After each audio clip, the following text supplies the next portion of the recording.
យ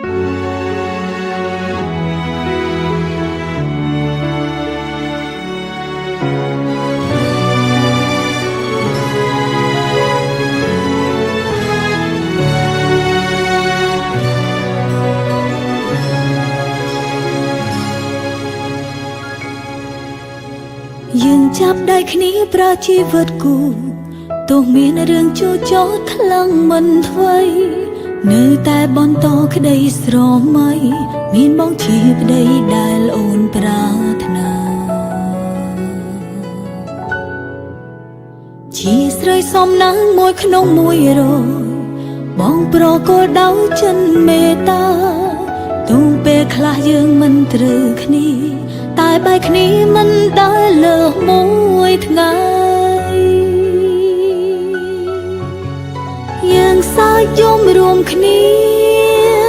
គ្រប់គ្រាក៏មិនលែងដៃបំពេញតួនាទីជាប្តីធ្វើអ្វីក៏គិតដល់ប្រពន្ធតើមានប៉ុន្មានអ្នកបានស្លាប់មិនចេះអត់ធន់ស្រឡាញ់ថ្នាក់ធ្នមដោយទន់ភ្លន់លើប្រពន្ធឲ្យមានកិត្តិយសស្រឡាញ់ប្តីខ្ញុំល្អគាត់មិនដែលចេះផោកុហកបោកប្រាំងមិនដែលចោលប្រពន្ធមិនដែលចោលផ្ទះបងនាំអូនស្គាល់សោភ័ក្រមង្គលច្បាស់ពាក្យថាស្រឡាញ់ចង់ប្រកាន់ឲ្យគ្រប់គ្នាដឹងច្បាស់ថាបងមានម្ចាស់ហើយម្ចាស់ចិត្តបងគឺរូបអូនគ្មានអ្នកផ្សេងឡើយជាកម្មសិទ្ធិគ្នាហើយកម្មសិទ្ធិមួយជីវិត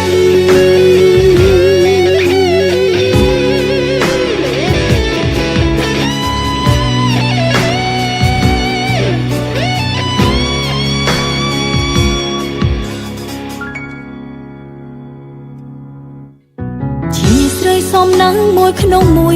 100បងប្រកល់ដោយចិនមេត្តាទូពេលខ្លះយើងមិនត្រូវគ្នាតែបែកគ្នាមិនដែលលើសមួយថ្ងៃយើងសាយយំរួមគ្នាគ្រប់គ្រាក៏មិនលែងដៃបំពេញតួនាទីជាប្តីធ្វើអ្វីក៏គិតដល់ប្រពន្ធតើមានប៉ុន្មានអ្នកបានស្លាប់មិនចេះអត់ធន់ស្រឡាញ់ថ្នាក់ធ្នមដោយទន់ភ្លន់លើប្រពន្ធឲ្យមានកិត្តិយ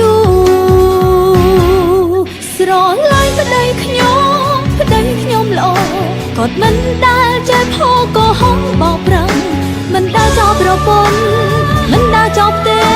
បងនាំអូនស្គាល់សោភ័ក្រមង្គលច្បាស់ពាក្យថាស្រឡាញ់ចង់ប្រកាន់ឲ្យគ្រប់គ្នាដឹងច្បាស់ថាបងមានម្ចាស់ហើយម្ចាស់ចិត្តបងគឺរូបអូនគ្មានអ្នកផ្សេងឡើយជាកម្មសិទ្ធិគ្នាហើយកម្មសិទ្ធិមួយជីវិតស្រឡាញ់ប្តីខ្ញុំល្អគាត់មិនដែលចេះផោកុហកបោកប្រាំង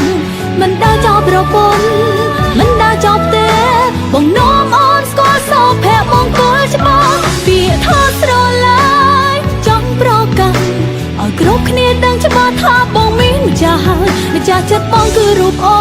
នគ្មានអ្នកផ្សេងឡើយជាកម្មសិ